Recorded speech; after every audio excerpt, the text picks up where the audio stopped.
Salut, c'est Xavier de Comment Passant, j'espère que ça va. Et oui, sur Netflix, il y a des séries, c'est vrai, il y a des bonnes séries, et des moins bonnes séries. Il y a aussi des documentaires, notamment des documentaires sur des artistes. Alors, sur ma chaîne, je vous propose une sélection de quelques-uns, et aussi, on le verra plus tard, de séries un petit peu plus exotiques et historiques, mais sympas à regarder, notamment des séries coréennes. Alors là, je vais vous présenter vite fait un documentaire qui s'appelle Skyladers, The Art of Tsai Kuo-chang.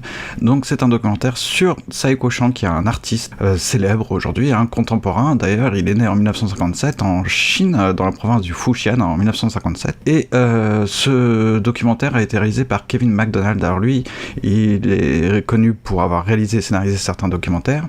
Et il a aussi réalisé des fictions comme Le Dernier Roi d'Écosse, The Last King of Scotland avec Forest Whitaker, qui est un film assez connu, assez dur, mais très bien réalisé, je trouve.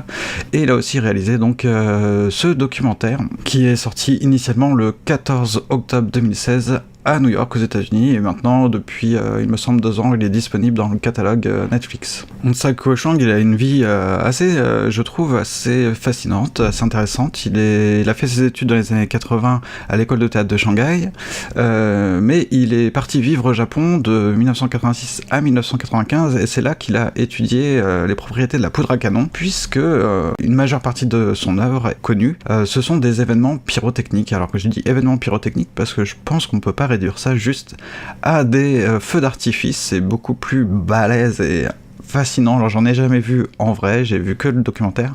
Il vit Tsai Kuo-chang depuis 1995 à New York aux États-Unis. Ce qui l'a rendu célèbre, peut-être aux yeux du grand public, c'est sans doute d'avoir conçu les feux d'artifice de la cérémonie d'ouverture des Jeux Olympiques de Pékin. Il a réalisé plusieurs expositions assez célèbres un peu partout dans le monde.